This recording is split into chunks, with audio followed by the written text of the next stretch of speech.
அஸ்ஸலாமு அலைக்கும் வரஹ்மத்துல்லாஹி வபரகாத்துஹு. தினமும் ஓர் இறைவசனம். ஏக இறைவனை மறுப்போர் தாம் வென்றுவிட்டதாக நினைக்க வேண்டாம், அவர்கள் வெல்ல மாட்டார்கள். திருக்குர்ஆன் அல் அன்ஃபால் 8வது அத்தியாயம் 59வது வசனம்.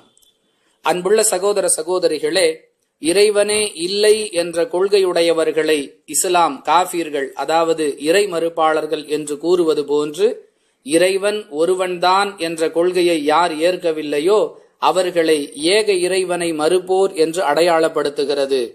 அத்தகைய கொள்கையில் இருப்பவர்கள் ஒருபோதும் வெற்றி பெற முடியாது என்று இவ்வசனம் தெளிவுபடுத்துகின்றது.